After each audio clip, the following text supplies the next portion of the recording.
د اسلامي همکاریو د سازمان د تماس ډلې په ناسته کې د قطر د استازي له هغې ټینګار وروسته چې د افغانستان په اړه باید یو ګډ او متوازن دریځ خپل شي، په قطر کې د اسلامي امارت سفیر سهیل شاهین له قطري چارواکو سره په جلا جلا لیدنو کې د کابل او دوحې ترمنځ د اړیکو د پیاوړتیا په اړه خبرې کړې. سهیل شاهین د قطر د بهرنیو چارو د وزیر له ځانګړي استازي سره په لیدنه کې د دواړو هیوادونو ترمنځ د اړیکو د ښه کېدو، په افغانستان کې د قطر د پانګونې، کرنې، سوداګرۍ او سیاحت په برخو کې پر همکارۍ بحث کړی. کشور قطر به شدت علاقمند هست که در سکتور زراعت اونا سرمایه گذاری بکنه، چون زمین های زراعتی و حاصلخیز در قطر کمتر است و قطری ها خیلی علاقمند هستند تا در این سکتور سرمایه گذاری بکنه. د دې وروسته په قطر کې د اسلامي امارت سفیر د قطر د دولت د اوقاف او دینی چارو له وزیر سره هم لیدنه کړې او د دینی، فرهنګي او تعلیمي چارو په برخه کې د همکاریو پر پراختیا خبرې او نظرونه تبادله کړي. تشویق کردن قطر و دیگر ممالک عربی و سرمایه‌دار برای اینکه باید در افغانستان سرمایه گذاری کنه یک اقدام بسیار مثبت است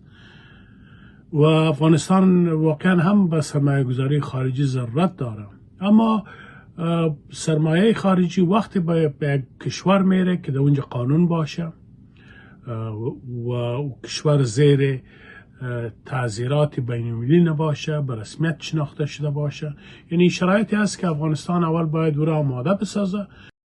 قطر په تیرو څو کلونو کې د سیمې او نړۍ په کچه د تاوتریخوالي د پای ته رسولو او د سولې د هوکړې د ترلاسه کولو لپاره د یو منځګړي هیواد رول لوبولی دی.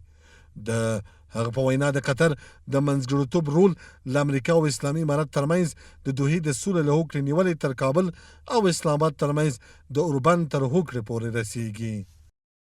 روز گذشته قاری محمد فصیح‌الدین فطرت لوی رئیس قوای مسلح کشور یک سفر رسمی به منظور اشتراک در نمایشگاه دفاعی دیمدکس و یا نمایشگاه دفاعی بین‌المللی دوحه عاصمه دوحه پایتخت کشور قطر شد. نمایشگاه‌های دفاعی یک فرصت خوب است برای معاملات تسلیحاتی و دفاعی، هرچند افغانستان نمیتونه با اساس تحریم ها سلاح خریداری کنه یا معاملات تسلیحاتی علنی انجام بده و همچنان افغانستان قوای بحری نداره، اما در این نمایشگاه ها هیئت‌های نظامی بسیار کشورها اشتراک میکنه.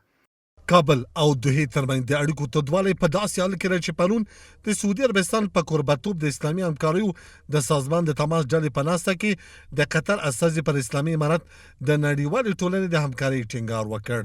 په دغه ناسته کې د قطر استازي ویلي و چې افغانستان په ډیر حساس پړاو کې قرار لري او اسلامي هیوادونه باید د افغانستان په اړه ګډ او متوازن چلند وکړي.